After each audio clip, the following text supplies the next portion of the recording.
They said the world would remember Edison as the man who gave it light, but they forget who built the fire. In the late 1880s, a young inventor named Nikola Tesla worked under Thomas Edison. Tesla admired him, saw him as a mentor, almost a friend. Edison saw him as useful.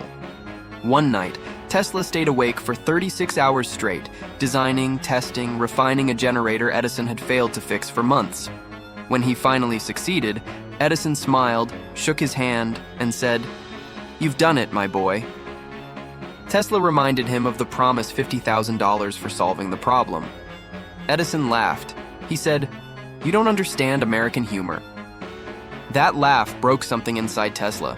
It wasn't just the money, it was the realization that behind that handshake was a man who had never respected him, only used him. That's when Tesla walked out, never to return.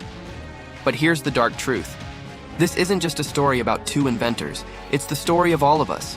Of every friendship that turns silent after success, of every smile that hides competition, of every brother who becomes distant the moment you rise.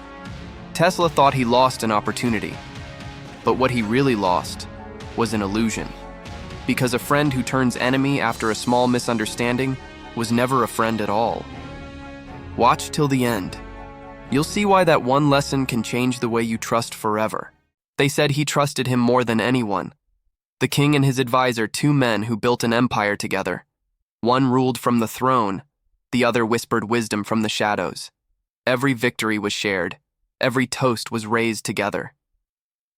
Until one night, under the dim light of the banquet hall, a single sentence changed everything.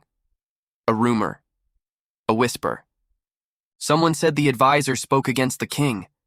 The king didn't confront him. He simply watched. He noticed the hesitation in the man's smile, the slight delay in his bow, the tone that once sounded loyal, but now rang hollow. And that's when it hit him this wasn't a new betrayal. It had always been there. He had just refused to see it. That's how betrayal works. It doesn't appear one morning out of nowhere. It grows silently, like rot behind a wall, until the structure collapses and everyone pretends to be shocked. But if you look closely, the cracks were always there.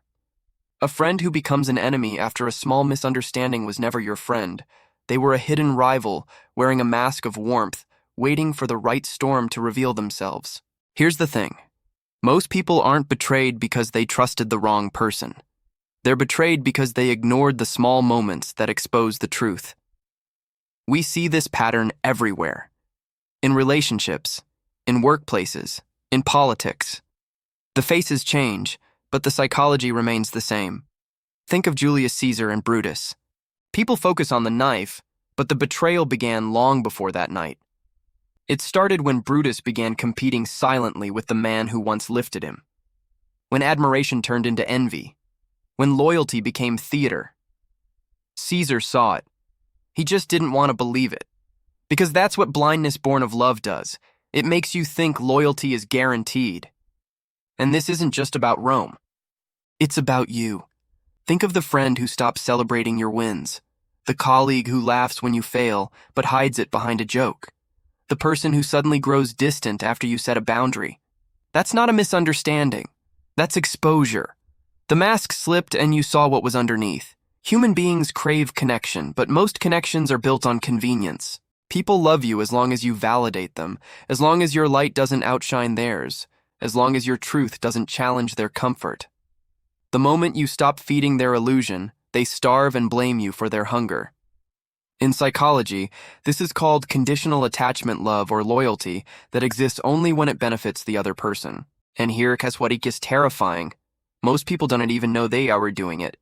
They believe they're good friends, good partners, good co-workers.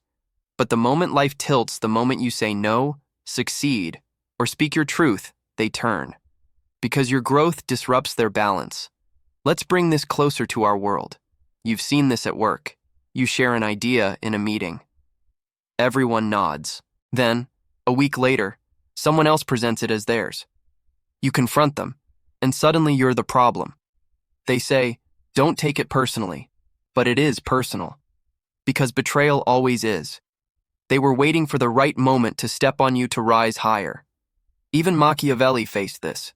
He dedicated years of his life serving the Medici family, guiding their politics, defending their power. When they fell, he was tortured, exiled, and forgotten by the very men who once promised him protection. He learned the hard truth of human nature. Loyalty fades the moment power shifts. When you are useful, they call you friend. When you no longer serve their interests, you become disposable. Most friendships are not tested by time. They're tested by circumstance. Because time hides people's true nature, pressure reveals it.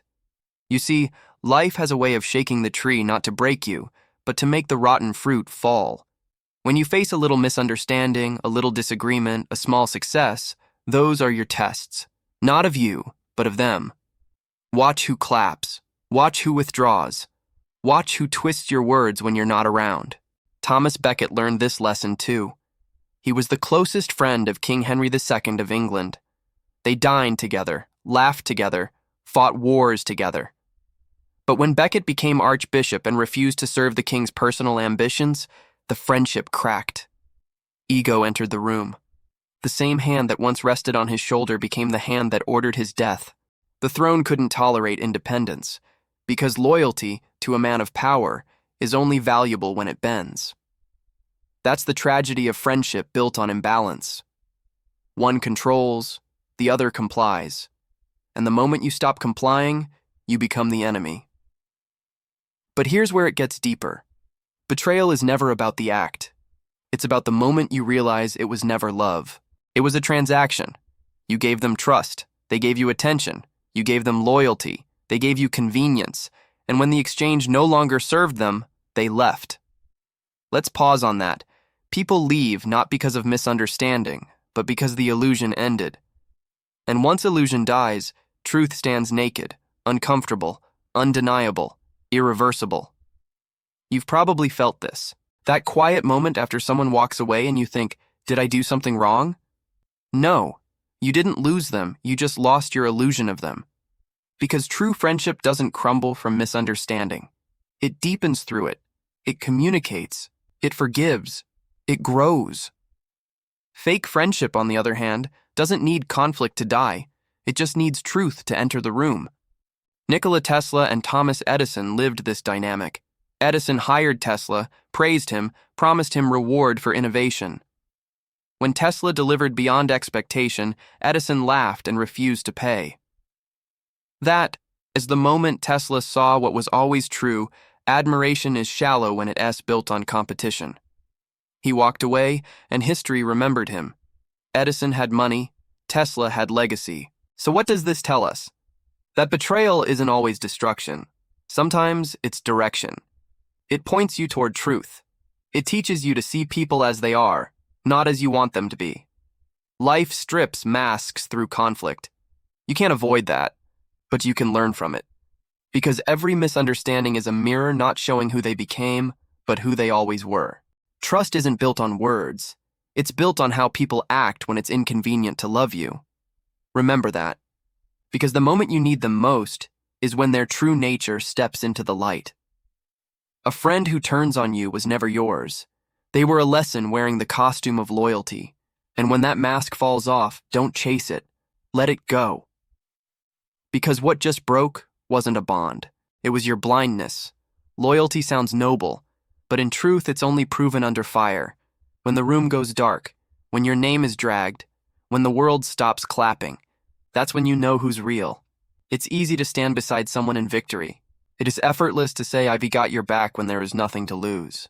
But the moment there's risk, when loyalty costs comfort, reputation, or advantage, masks start to slip. Suddenly, silence replaces support. Distance replaces devotion. Let's paint the picture. A general stands at the edge of a battlefield. Rain is pouring. He looks back at his men, the same soldiers who swore to follow him into any war. Now, as the tide turns against them, half hesitate. Some retreat. The few who remain are the real ones. Loyalty, like steel, must go through heat before it's trusted. History remembers the names of traitors not because they were rare, but because betrayal always leaves a louder echo than faithfulness. Think of Julius Caesar again. He trusted Brutus more than his own blood. Brutus wasn't just a friend, he was a son figure. He dined with him, advised him, celebrated with him. But when power whispered opportunity, Brutus convinced himself he was doing it for Rome. That's the oldest self-deception in the book, to mask envy with righteousness, to call disloyalty virtue, to stab a friend and name it duty. But the truth? Brutus didn't betray Caesar that day. He simply revealed who he always was. You'll see the same in your own life. When you face a fall, some will justify their absence as maturity. They'll say they're staying neutral. They'll claim it's not their fight. But neutrality in the face of injustice is cowardice dressed as wisdom. They weren't loyal. They were aligned. There's a difference. Alignment is temporary. Loyalty is eternal. Alignment shifts when the wind changes. Loyalty stands when storms rage. Even Machiavelli, the man we often associate with manipulation and cunning, understood this. He served the powerful families of Florence with absolute dedication. When they lost control, those same men who once praised his brilliance turned on him, accused him of conspiracy, and exiled him. He was imprisoned, tortured, humiliated. And yet, he wrote The Prince not as revenge, but as revelation. He had learned, loyalty to power is dangerous, because power has no friends, only users and used. The same principle applies in the workplace. Ever notice how your colleagues change when you start rising? They smile at you in meetings but roll their eyes in private.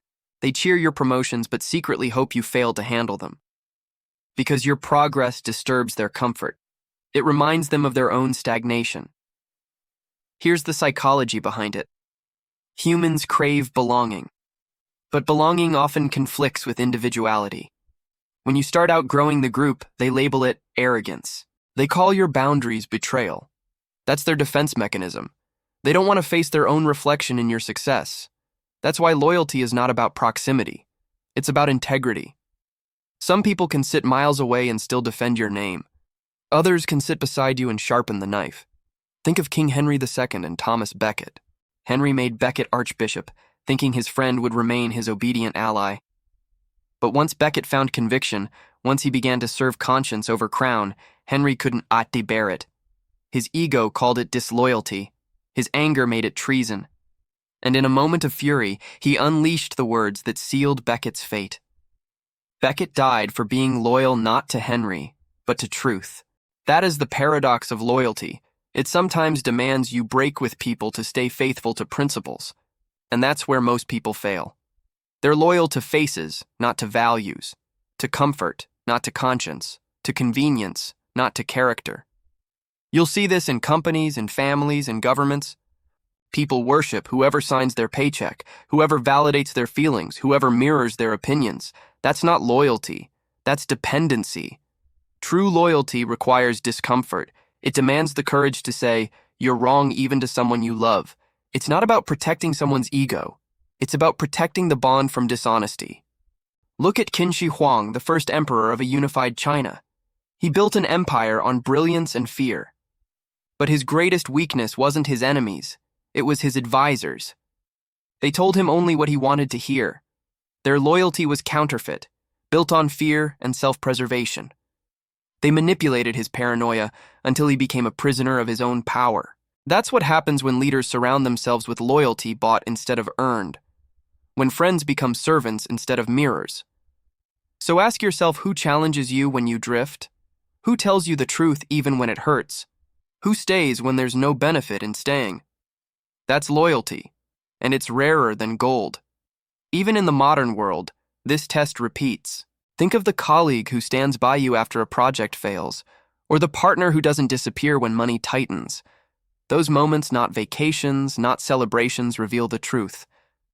Benedict Arnold, once a hero of the American Revolution, switched sides for recognition and wealth. He convinced himself he deserved more.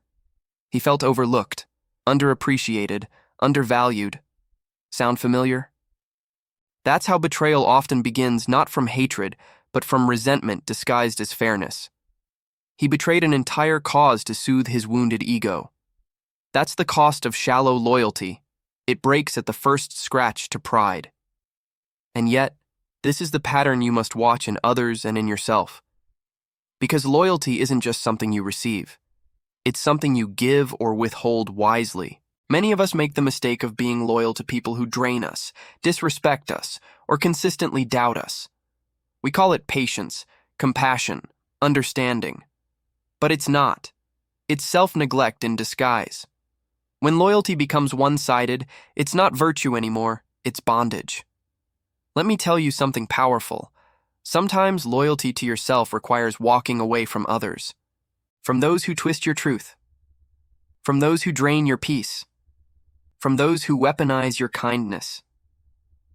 The test of loyalty is not just who stands beside you when life falls apart. It's whether you can still stand by your own values when everyone else leaves. Look at Tesla and Edison again. Tesla stayed true to his principles. Edison stayed true to profit. History remembers who built light and who sold it. That's the difference between ambition and integrity. So when life tests your circle, watch closely. Pressure will expose pretense.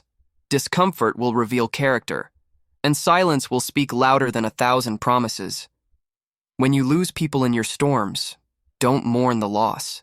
Celebrate the revelation. Because storms don't destroy true loyalty, they disinfect it. Loyalty is never proven by words, but by who remains when words lose meaning. The ones who stay when it's dark, those are your tribe. Everyone else was background noise. Remember, a misunderstanding may remove a friend, but truth always removes the imposter. Every betrayal begins long before the knife. It starts in silence.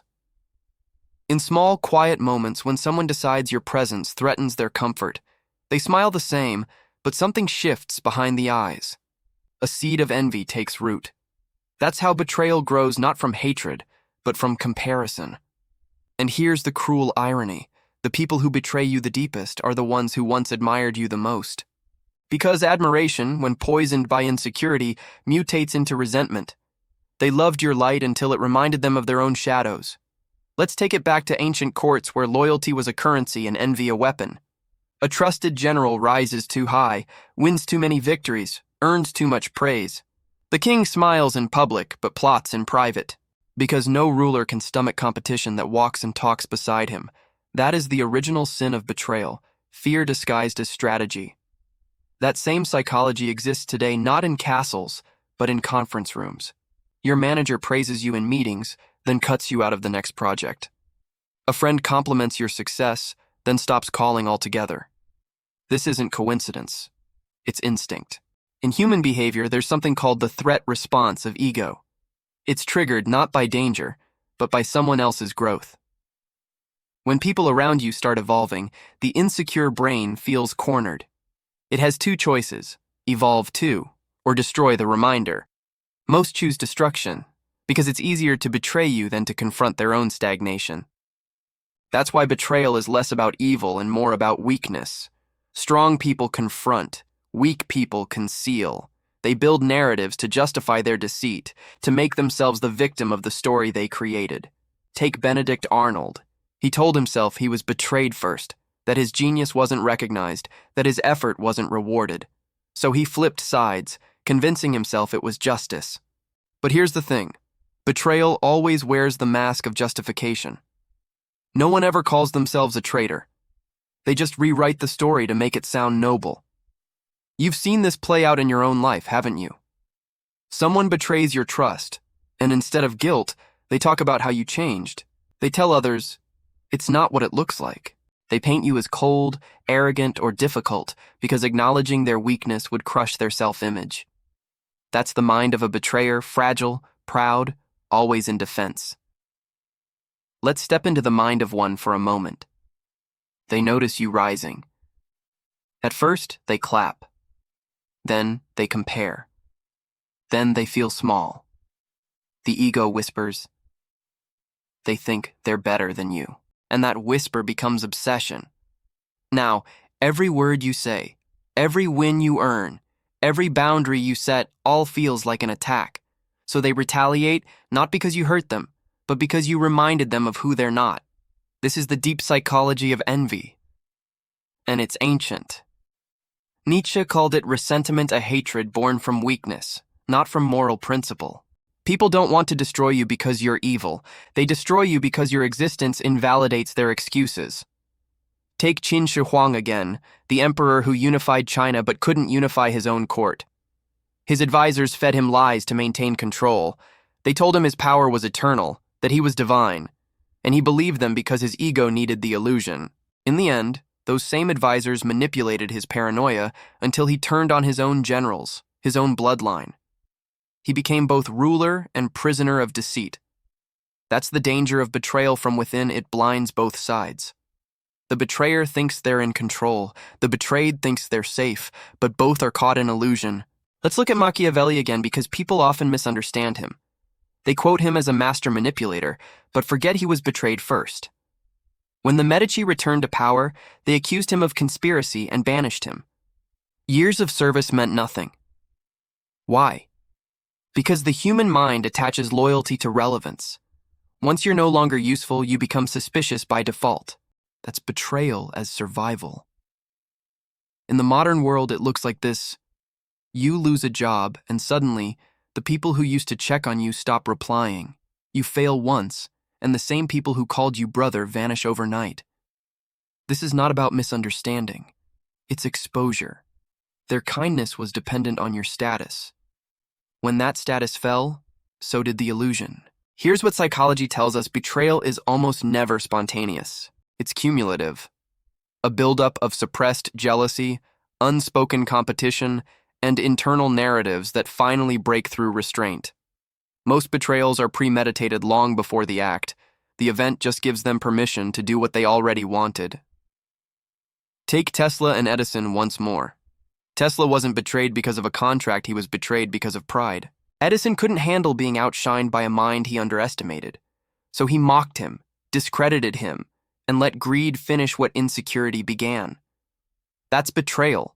Pride refusing to share light.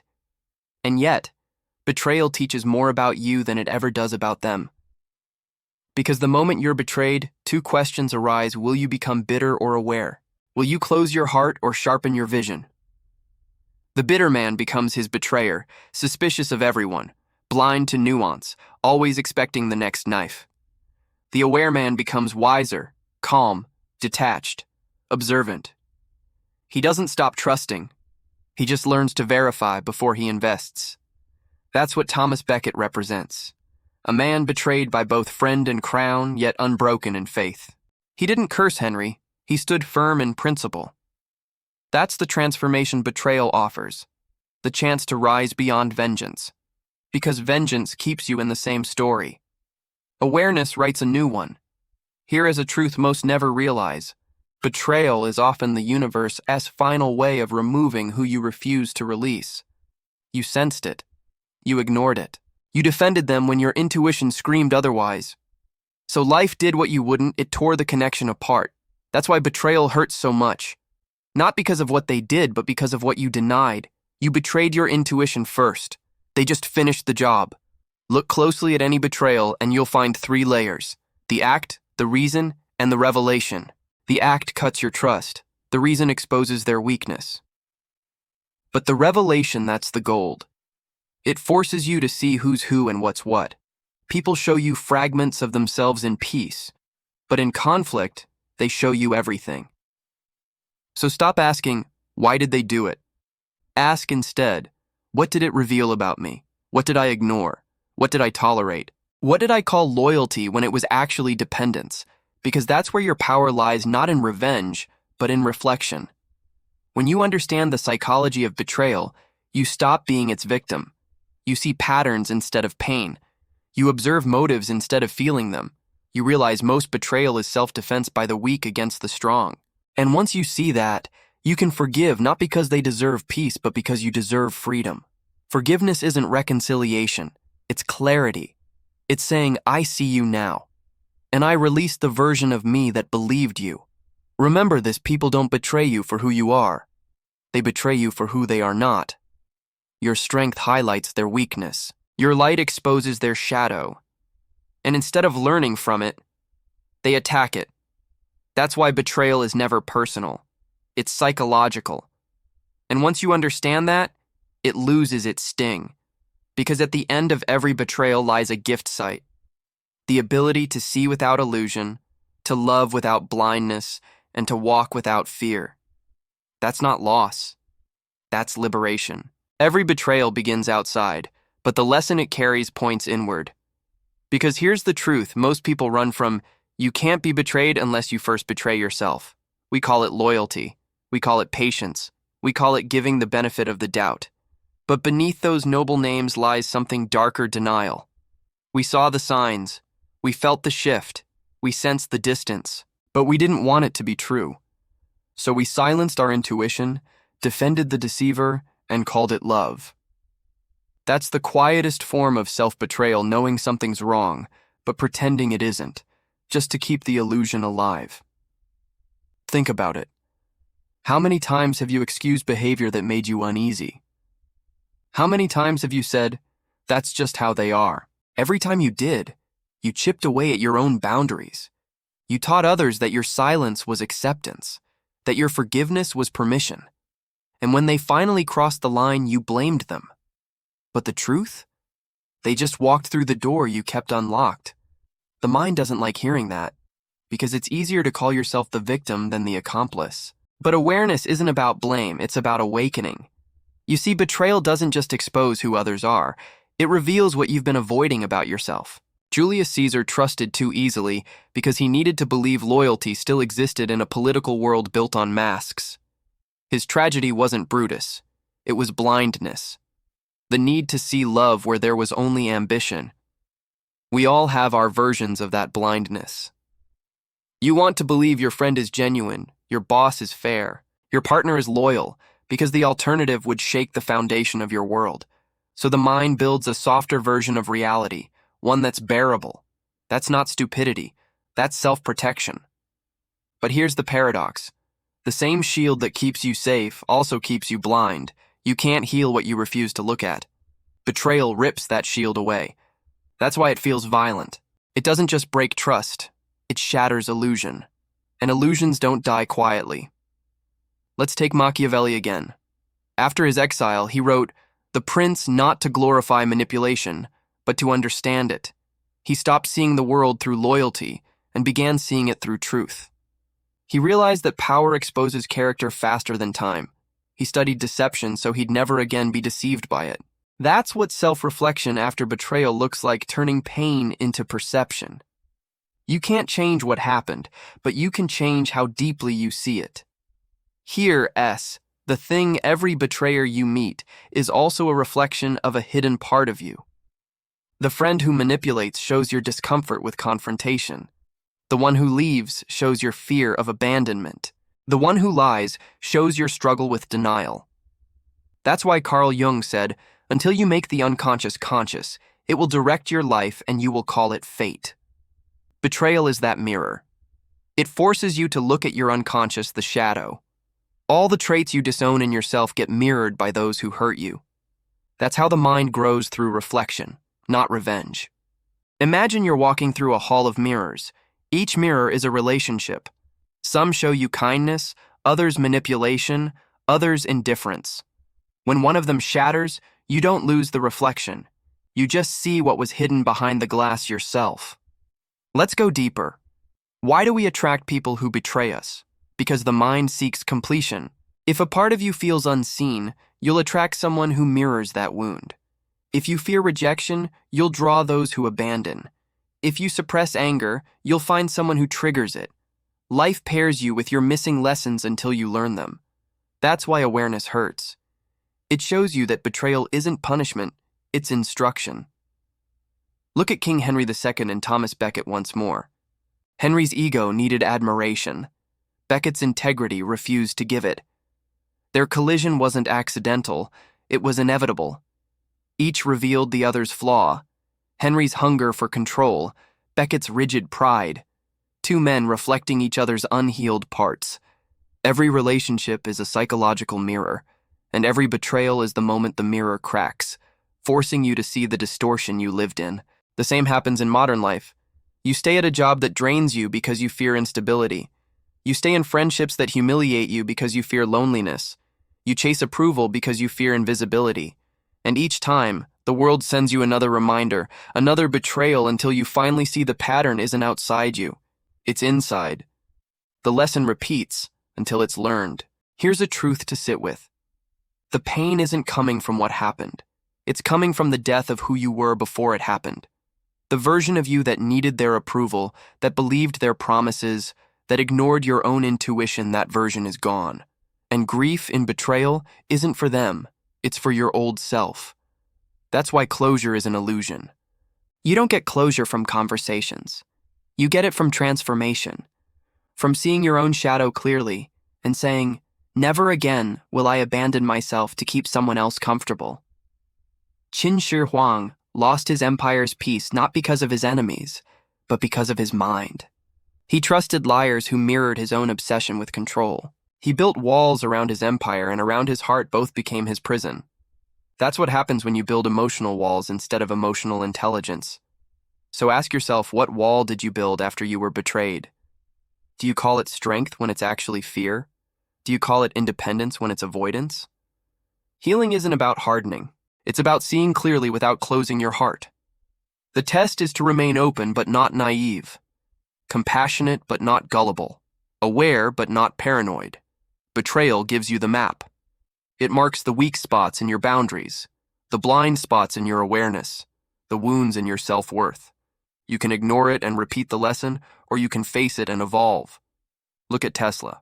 He could have grown bitter after Edison's deceit, but instead he poured himself into creation. He didn't fight for validation. He built his own legacy. That's shadow integration, transforming betrayal into fuel. Every great transformation begins with disillusionment. You stop needing others to see your worth because you finally see it yourself. You stop seeking validation because you start recognizing your own pattern of giving it away. When you reach that point, betrayal no longer breaks you. It reveals you. It shows the version of yourself that was hidden beneath people-pleasing and denial. The warrior who values peace but no longer fears solitude. The thinker who values trust but no longer begs for it. The soul who understands that losing fake loyalty is a step toward gaining real power. That's the mirror within ruthless, honest healing. And if you're brave enough to look into it, you'll never fear betrayal again. Because once you've seen your own shadow, no one else can use it against you. Every story of betrayal ends the same way, with silence. Not the silence of defeat, but the silence that follows awakening. The noise is gone. The illusions are gone. And what's left is you. That's the beginning of real power. Because here's the truth. When you stop chasing the people who broke you, you start meeting the parts of yourself that can't be broken. The ones you silenced for peace. The ones you ignored for love. The ones you buried for belonging. That is what betrayal really does. It burns down the false city of comfort you built around others and forces you to build a kingdom within yourself. Let's make this practical. You don't rebuild by pretending it didn't hurt. You rebuild by understanding what it taught. You learn that trust isn't about others. It's about discernment.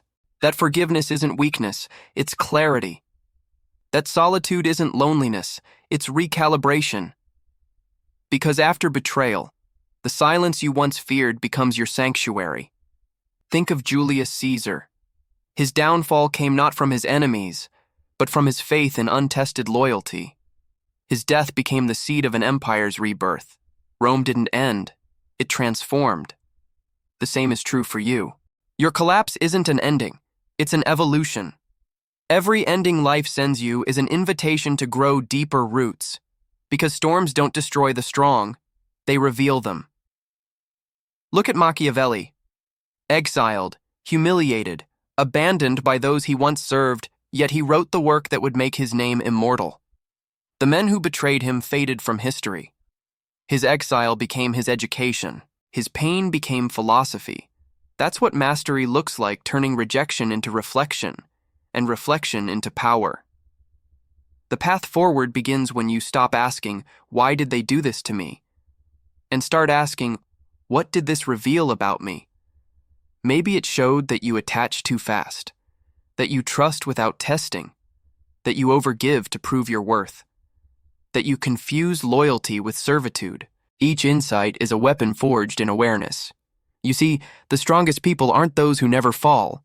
They're the ones who learn the architecture of their own mind after the fall. They understand the pattern of their emotions, the triggers of their empathy, the thresholds of their tolerance. And once you know those, no one can control you again. Thomas Becket died for principle, not pride. His story teaches that integrity costs more than comfort, but buys more than approval. He lost everything and gained immortality of spirit. When you walk the same path, choosing truth over convenience, you become untouchable, because people can only manipulate you through what you crave. The moment you stop craving validation, betrayal loses its weapon. That's the evolution, not bitterness, not revenge, detachment. Detachment doesn't mean you stop caring. It means you stop bleeding for what's not real. It means you love without illusion and give without expectation. It means you can stand alone without feeling incomplete. That's freedom, not the absence of connection, but the absence of dependence. Qin Shi Huang, despite his power, died surrounded by deceit because he never understood that fear cannot buy loyalty. You can command obedience, but not faith. And if you must control people to keep them, you've already lost them. Learn from that. Don't control, discern. Don't demand, attract. Don't chase a line. Let me tell you something most people never hear. You don't heal by proving them wrong. You heal by proving yourself right, by living so fully, so authentically, that their betrayal becomes irrelevant to your story. The chapter ends, but your book keeps writing itself in silence, in purpose, in self-respect. Tesla understood this better than anyone. He didn't fight Edison in court or chase revenge. He poured his genius into creation. The world forgot his pain but remembered his light. That's the ultimate revenge relevance that outlives resentment, and that's your path too. You don't reclaim power by confronting the betrayer. You reclaim it by becoming someone they can't affect anymore. So how do you do that? You stop seeking peace from the same hands that broke it. You stop explaining truth to those committed to misunderstanding it.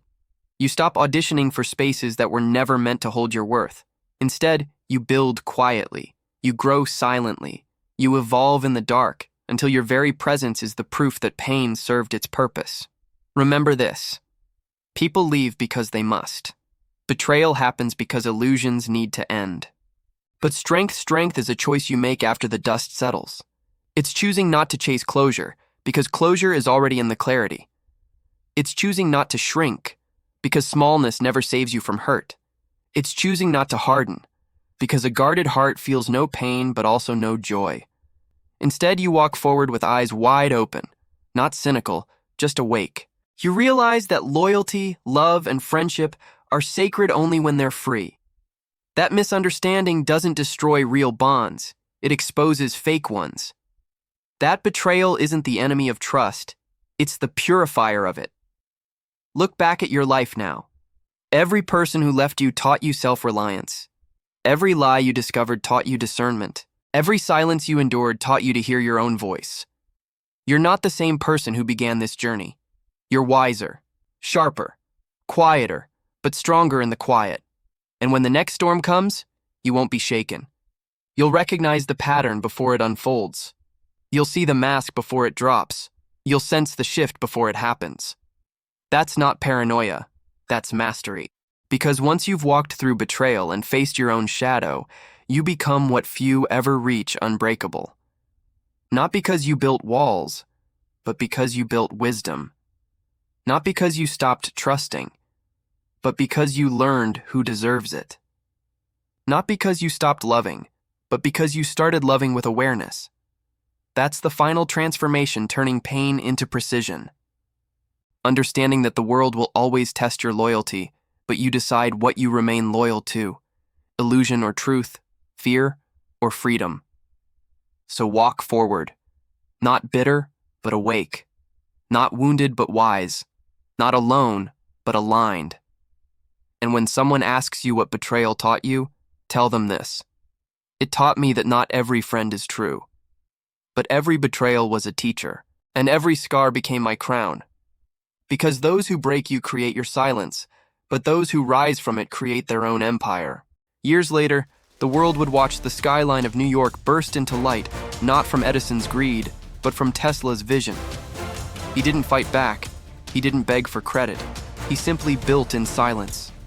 Edison's fame burned bright for a while, but Tesla's brilliance became eternal. The man who was mocked became the man whose ideas power our world today. That's what truth does. It outlasts betrayal. It outshines deceit. And it waits patiently for time to reveal who was genuine all along. So maybe that friend who walked away wasn't a loss. Maybe they were just the spark that pushed you to discover your own fire. Because what Tesla proved, and what life keeps proving, is that betrayal doesn't end your story. It begins your legacy. Let them laugh. Let them doubt. Let them go. Their departure isn't your downfall, it's your redirection. In the end, the light will always belong to the one who builds it. So keep building, keep rising. And remember, when they turn their backs, don't chase shadows. You were never meant to share your power with those who feared your light. Watch this again when you forget who you are, because even the darkest betrayal can become the brightest beginning if you choose to rise like Tesla did.